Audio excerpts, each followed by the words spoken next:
자, 다음에 추미애 장관 관련해서 최강욱 의원 관련해서 지금 논란이 하나 있어요.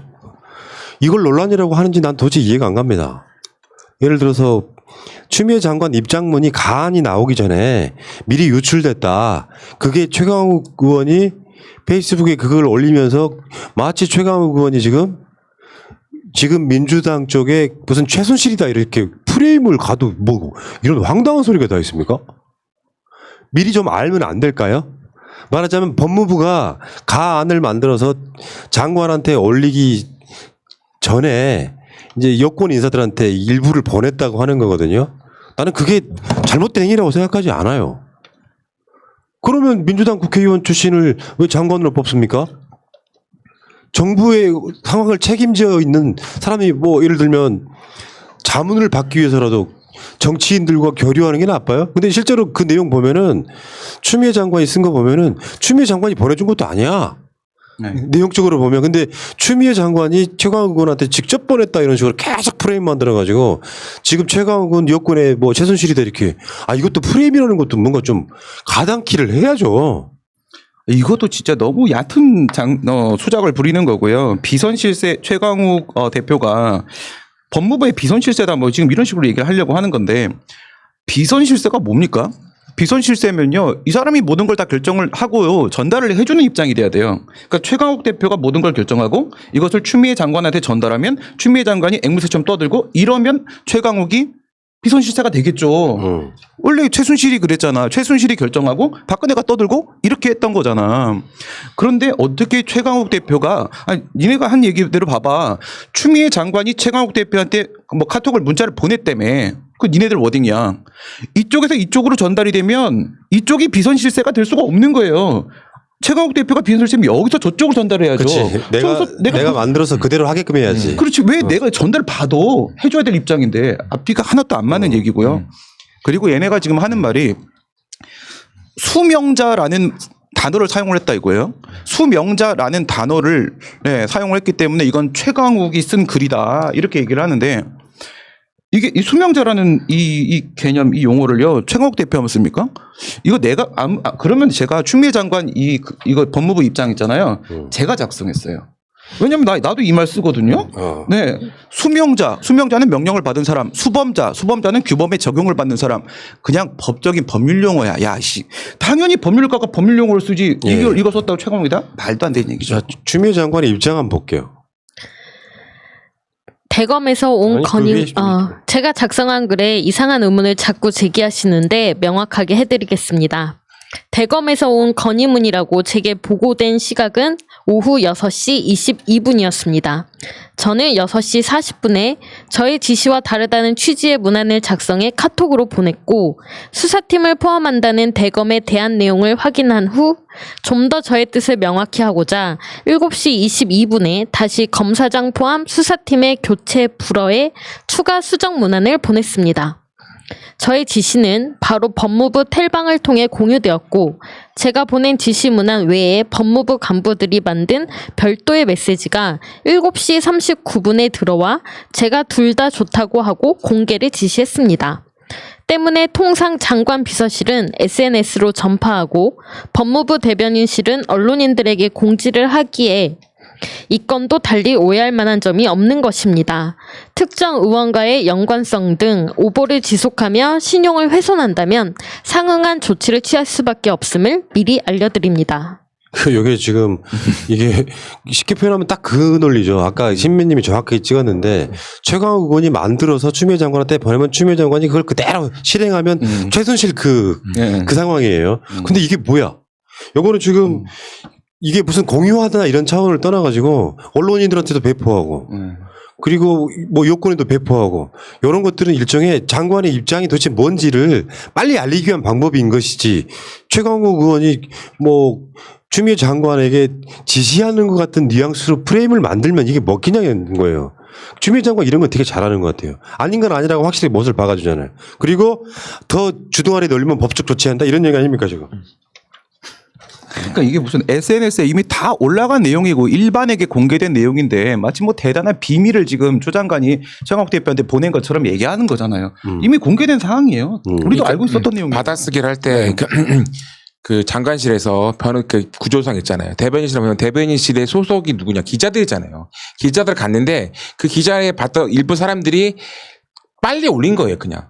아니라 수정내 그 다음에 수정분이 올라갔고 그게 몇 번 차이가 없는 거잖아요. 근데 그걸 가지고 받아쓰기를 빨리 한 것뿐이 없는 사람한테 프레임을 씌운 거잖아요, 지금. 네. 그러니까 최강 그 빨리 하면 의원님 안 돼, 좀 빨리 빨리 하지 마세요. 좀 빨리 좀 하면 안 늦게 돼. 하세요. 제발 좀. 천천히 해야 돼. 장관을 수행하는 비서들이 입장문 두 가지 다 외부로 나가는 것으로 알고 지인들한테 보냈다는 것이 그게 그렇게 엄청난 일이냐는 거예요. 그러니까 트집 잡을 게 없으니까 이제 그렇지. 주변에 있는 것 이런 것들을 가져와서 계속 논란을 만드는 겁니다. 사실은 미래통합당은 그 이야기를 해줘야 돼요. 윤석열 검찰청장이 자신의 측근에 관한 문제를 갖고 자꾸 개입하려고 했던 부분에 대해서 뭔가 이것은 말이 안 되는 상황이다. 이게 원래 그렇게 정해져 있다면서요. 최소한 예를 들면 검사 하나가 있다고 쳐도 자기 가족의 문제를 직접 수사할 수 있어요? 못하죠. 스스로 회피해야죠. 네. 그 마찬가지로 지금 선거에 개입하려고 했던 채널A와 한동훈 사건을 검찰총장이 직접 개입하면 됩니까? 그럼 그 이야기는 왜 안 하냐 말이에요. 정치권이라고 하면 여기에 대해서 따끔하게 질책할 건 질책해야 이게 정치권이 물 흐르듯이 가는데 그게 안 되는 거예요. 어처구니가 없고 논란만 만들어내요. 최광욱은 지금 여권의 비선실세다. 무슨 비선실세가 국회의원을 해요. 유치원 원장을 해야지. 네. 근데 그 최강욱 초선 의원이 이해찬 대표나 보고 그 추장관에 봤을 때 실세라고 해줄 수는 없어요. 일단 초선 열풍 야당이고 그냥 말을 잘했을 뿐이지 실질적으로 봤을 때는요. 추장관에 볼 때 한참 진짜 아이로 볼 수도 있습니다. 맞습니다. 네. 솔직히 말씀드리면 그 추장관이 따로 최강욱 의원한테 말한다? 그것은 민주당이나 그 구조에서는 절대 있을 수가 없어요. 네, 맞아요, 맞아요. 최강욱 대표 보면요. 저번에 우리 북콘서트 때도 오셨잖아요. 굉장히 공가사가 확실하고 굉장히 겸손하신 분이에요. 마치 비선 실세로 군림할 만한 정도. 자고우면하지 않고 할 말은 따박따박하지만 선배나 자기가 좋아하는 쪽에서는 굉장히 깍듯하게 A를 지키는 사람이 장관님 이렇게 하십시오 저렇게 하십시오. 그런 역할을 못합니다. 성격상 못하는 것 같고요. 아까 네. 지금 윤석열 총장이 엄청나게 복잡한 상황을 만들어 놨잖아요. 한동수 감찰 배제시키고 인권부 보냈었고 그다음에 뭐 주진우 변호사 요청에 따라서 자문단 소집을 했었고 그다음 압수수색 들어간 부분에 대해서 질타했죠. 그다음 특임 검사 도입하려고 하다가 법무부 장관 승인이 필요한 거를 뒤늦게 알고 그걸 왜 모르지? 이해가 좀 안 되는데 하여튼간 뒤늦게 알고 포기해. 그다음에 이제 특별수사본부 설치를 하려고 하고 검사장 회의를 개최하고 이런 짓을 했는데 근데 제가 묻고 싶은 건 뭐냐면 이렇게 엄청난 짓을 하고 있다면 그 뭐 목적이 있을 거 아니겠습니까? 그 목적이 뭐냐는 거야. 그게 지금 서울지검 수사팀의 수사의 공정성에 문제가 있다고 얘기를 하는 거잖아요. 그럼 내가 묻고 싶은 건 그 수사의 공정성에 어느 부분에 문제가 있는지 한번 내용을 얘기해 달라는 거야. 공정성에 문제가 있다고 말하지 말고 이 정도 행동까지 했다면 엄청난 문제가 있었던 거 아니야. 무조건 막아야 되는 뭔가가 있는 거잖아. 아까 그 이야기 했잖아요. 그 내용을 얘기해 보라는 그러니까 이게 이제 뇌피셜과 가짜가 포함되어 있는 건데 윤석열은 자기 검사장들이나 검찰 동료들한테 말을 할 때는 이게 여권이 나한테 뒤집어 씌우려고 하는 일종의 공작이야. 사실은 채널A 기자의 혼자만의 망상 같은 거였어. 한동훈은 그렇게 수사받을 입장이 아니야라고 말을 한다는 거야. 그러니까 자기가 피해자가 되어 있는 상태인 거죠. 그게 윤석열의 입장인 거고 사실은 그것은 윤석열이 자기가 최소한 자기 편들을 규합하기 위한 정도로 하는 거짓말이고 실제로 중앙지검 같은 데 수사를 할 때는 그 녹취록 같은 게 있잖아요. 한동훈이 뭐라고 말했는지 그냥 단순하게 이동재가 한동훈 이름만 갖다가 뭘 한 게 아니라 실제 한동훈이 했던 말이 그대로 나와 있는 상태라고 하면 정상적으로 수사를 하는 중앙지검의 검사들이나 법무부 입장에서 보면 황당하게 이럴 데 없는 어마어마한 사건인 거잖아. 근데 그 정황들을 다시 한번 제가 정리를 해드리면 이동재의 말이 사실이 아닐 경우에는 한동훈이 즉각 고소를 하면 된다니까요. 고소 못했잖아요. 이동재 입장에서 왜 노트북과 핸드폰을 초기화를 시켰겠어요? 한동훈은 왜 뺏긴 자기 아이폰 비밀번호를 알려주지 않고 있겠어요? 쉽게 표현하면 하도 많은 범죄 혐의들이 있는 상황을 윤석열은 그거를 아니다. 이게 여권 인사들의 나를 탄압하는 용도다라고 거짓말하고 있는 거예요. 거기에 넘어가는 사람들이 많지 않은 거지. 간단히 말하면.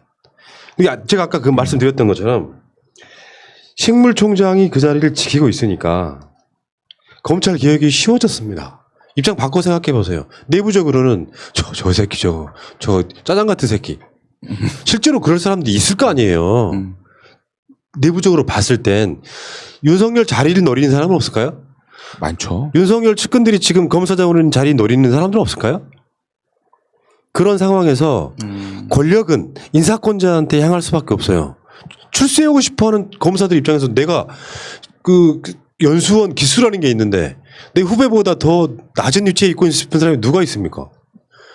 그러니까 권력 지향적인 문제로 봐도 지금 윤석열에게 줄대려고 하는 사람은 없고 이달 말 하순에 지금 또 인사가 나오잖아요. 근데 윤석열은 추미애 장관과의 관계에 있어서 뭔가 리스트를 내밀 만한 상황이 아니야.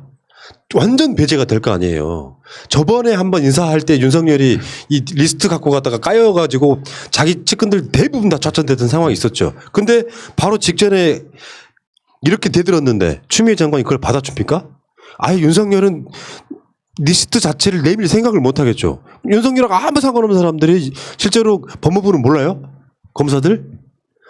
검사들이 어떤 성향인지 다 알 거 아니야. 검사장 회의에서 윤석열 편들었던 놈, 윤석열한테 대들었던 놈, 실제로는 말하지는 않고 있지만 표현을 하고 있지는 않지만 다수의 사람들이 느끼는 바는 윤석열이 지금 자기 측근 보호하려다가 검찰 다 망친다일 거라고 봐요. 근데 검사장 회의 결과물은 정반대로 발표를 했지. 그러면 이 상황에서 윤석열이 식물총장으로 존재해 편들어주는 사람도 없어. 실제로 그러면 어떻게 해? 검찰이 관련해서 법무부가 하고 싶어하는 개혁은 상당 부분 쉬워질 거 아니야. 근데 문제는 그걸로 끝이야? 국회는 180석에 어마어마한 의석이 있잖아요. 그럼 법무부에서 뭔가 안이 만들어지고 등등 국회 내에서 민주당이 무슨 검찰 개혁에 관련된 미진한 것들 만들어주고 통과시키면 땅땅 끝 아무것도 못하는 상태. 그러니까 이번에는 그런 것 같아요. 혹시 그 법무부 장관도 검찰총장한테 추천하라고 하는데 일부 검사장이나 추천되는 사람들 거기에 제발 내 명단이 안 들어갔으면 하는 바람이 있을 것 같아요. 이제는요. 제발 넣지 말아주세요. 거꾸로. 예. 피할 것 같습니다. 맨다음에 아닙니다. 저는 이번에는 쉬어가겠습니다라고 총장한테 말하지 않을까라는 생각이 듭니다. 그러니까 우리는 이제 윤석열이 사퇴할 것이다라고 예측을 했었고 네. 사퇴하는 게 순리에 맞다고 생각을 했었는데 결과적으로 보면 얻을 수 있는 최선의 이득을 얻은 거예요. 잘 네. 봐봐요. 윤석열이 이 수사 지휘권에 대해서 항명을 하고 그만둬봐요. 얼마나 국회가 시끄럽겠습니까? 윤석열 탄압받았다고. 그러니까 그 상황을 안 만들기 위해서 상당 부분 많은 사람들이 이제 개입을 했지만 윤석열 스스로가 어찌됐건 언론 플레이를 하고 있긴 하지만 그만두고 지금 자리를 내려간 게 아니라 완전히 꼬리는 내렸지만 그만두지 않는 상태로 유지를 하고 있어. 자기 허물이 있어. 영이 서겠냐고요. 그러니까 검찰이 총 걸기에서 단합할 수 있는 상태가 완전히 무너져 버린 거예요. 그렇죠. 네. 그러니까 지금은 결과적으로 보면 꼬리는 내리고 사퇴하지 않은 게 가장 최선의 결과일 수도 있다는 겁니다. 그래서 문재인 대통령에게 충성을 한다고 얘기하는 건가 봐요. 윤석열이 이 상황을 만들어 주려고 일부러 상황을 만드는. 사실 총장이 장악력을 가지려고 하게 되면요, 자기 이제 측근이 된 그 검사들을 보호해 줄 수 있는 힘이 있어야 되고요. 두 번째는 인사를 결정할 수 있어야 돼요. 근데 사실 검찰청법에 보게 되면요, 검사들에 대한 인사권은 총장이 가지고 있지 않아요. 법무부 장관이 가지고 있거든요. 그러면 검찰총장하고 법무부 장관하고 소통이 가능해지고 내가 이렇게 인사를 했으면 좋겠습니다라고 했을 때 말이 먹히면 그럼 총장이 그 정도의 장악력을 가질 수 있습니다. 근데 지금 법무부 장관하고 총장하고 완전히 지금 벽쳤단 말이에요. 이렇게 되면 자신들을 보호해 줄 능력도 없어. 인사권도 전혀 영향도 줄 수가 없어. 그러면 총장은 계속적으로 이제 힘이 빠지는 거죠. 근데 여기서 또 하나의 어떤 장악력을 가질 수 있다라면 엄청나게 정의로우면 돼요. 힘은 없지만 엄청나게 정의로운 사람이면 되는데 지금 하는 거 보면 측근들만 보호하려고 하고 있기 때문에 정의롭다라는 내용에서도 요건을 충족시키지 못하고 힘도 가지지 못하고 이제 시간 문제다 이렇게 봐야 되겠죠. 이게 어떻게 보면 진정한 우리 검찰 엑스맨 같아요. 그러니까 우리 문재인 편이야. 대통령이 그걸 잘 알고 임명하다는 전 느낌 들어요. 막 이 사람은 절대 그 검찰 개혁도 한다고 말했잖아요. 할 때는 하고 있고 어떤 경우에 따라 물러서지 않고 국민들한테 검찰 개혁을 해야 한다는 당위성을 철저하게 지금 보여주고 있는 우리의 엑스맨이십니다. 네. 지금 우리가 지금 검찰 관련한 이 논란을 볼 때 논평하는 사람들은 뭘 해야 되냐면요. 기본적으로 역사의식을 갖고 있어야 돼요. 논란 자체 내가 함몰돼 버리면 아무것도 그걸 바라볼 수가 없는 시각이 없어지는 거예요. 간단히 말해서 역사가 되게 많이 지난 뒤에 최근에 어떤 사태라면 사태, 논란이라면 논란을 바라보면 역사는 어떻게 기록을 하겠습니까? 구기득권, 구악이었던 검찰이 추미애 장관의 취임, 물론 그 이하에 이제 조국 장관 등 많은 사람들이 역사적으로는 등장을 하겠죠. 그러면서 검찰은 개혁되었다라고 기록되는 거예요. 승자 역사의 문제가 아니라 검찰이 갖고 있는 그 자기 기득권 지키려고 하는 것은 민주주의 역사에는 의미가 없는 짓입니다. 왜? 민주주의니까 그렇습니다. 검찰의 권력도 사실 국민의 거잖아요. 그런 상태에서 자신들만의 기득권을 지키기 위해서 저렇게 끝까지 버텼던 것이 역사에 어떻게 기록으로 남아요? 윤석열은 검찰의 수사권을 지키기 위해서 엄청난 노력을 하였다고 남겠습니까? 아닙니다. 추미애 장관 같은 사람들에 의해서 검찰의 기득권은 그러니까 최근에 그런 표현을 하더라고. 수사 지휘권에 이정표를 세운 추미애 장관 이런 표현을 씁니다. 수사 지휘권에 있어서 지금까지 사문화돼 있다시피 안 쓰던 정도의 수사 지휘권을 추미애 장관이 딱 쓰면서 총장도 그만두지 않는 상태에 그러니까 잡음이 최소화된 상태에서 자신의 뜻을 관철을 했잖아요. 최소한 총장은 자기 측근과 가족 등에 얽힌 수사는 절대 관여하면 안 되는 거라는 하는 이정표를 딱 세웠잖아요. 네. 이게 역사적으로 굉장히 중요한 사건으로 남는 거죠. 맞습니다. 윤석열은 내가 검찰총장 한번 해보고 싶다 정도였으면 나는요 하는 듯 안 하는 듯 검찰 개혁하면서 국민들한테 박수 받고 야 윤석열은 말이야 민주당 국회의원들도 일부는 이렇게 수사를 했지만 저쪽에 나경원이라든지 뭐 황교안이라든지 곽상도라든지 이런 사람도 수사를 하면서 보면 진짜 검찰총장 다웠어 라고 기억에 남았으면 얼마나 좋았을까. 그러면서 검찰의 나름대로의 그 긍정적 이미지가 생기면 개혁의 동력이 떨어져요. 저렇게 잘하고 있는데 왜 저 사람 검사를 해? 근데 개혁의 긍정적 이미지랄까 그건 없는 상태에서 부정적 이미지만 깨치니까 사람들은 그것만 보고 저거 개혁해야 돼 이렇게 되는 거지 않습니까? 이게 시대적인 요청이랄까 이게 부름이라는 게 있는 거라는 거죠. 어쨌건 추미애 장관 대단하신 것 같고요. 제가 그 사법정의 바로 세우기 시민행동이라고 있어요. 여기에는 그 유명한 이 김민훈 교수님도 있어. 최근에 저쪽에 사준모라든지 법세련 이런데 이 법세련이 지금 청와대 민정수석 김조원 수석을 고발을 했더만요. 수사지휘권 발동이 직권남용이라고 왜 민정수석을 고발하죠? 아니 법무부 장관 고발하는 건 당연한 건데 청와대 민정수석을 고발해요. 청와대 지금의 민주정부 시스템을 몰라서 그러는 거야. 근데 지금 사법정의 바로 세우기 시민행동 같은 경우는 윤 총장에 대해서 고발장을 서울중앙지법에 냈습니다. 수사를 할지 안 할지는 모르겠는데요. 법무부 장관의 적법하고 정당한 수사행위 지휘에 대해 공무원의 본분을 잊고 따르지 않는 것은 공직기강을 흔드는 직무유기다. 오랜만에 시민단체 고발로는 굉장히 좀 시원한 걸 한번 봤습니다. 이거를 연합뉴스에서만 기사로 냈고요. 아무데도 받아 써주지 않았습니다. 검색해보시면 딱 하나 새날에서 나와요. 하고 있잖아요. 새날에서. 우리가 말하고 있잖아요. 새날에 그게 중요한 거예요. 지금 새날에서 말하고 있잖아요. 기레기들은 하지 않았어요. 또 있어. 혐의. 윤석열의 혐의. 조국 전 법무부 장관을 겨냥한 과잉 수사를 벌이고 한명숙 전 총리 사건에서 위중 교사 혐의를 받는 당시 수사팀 검사를 수사하지 않는 것은 직권남용. 아까 말한 것처럼 이 정당한 수사 지휘에 대해서 장관의 뜻을 따르지 않는 것은 직무유기. 직무유기하고 직권남용죄로 지금 고발이 됐는데 지켜볼 노릇이고요. 자, 그 이야기는 여기까지 하겠습니다.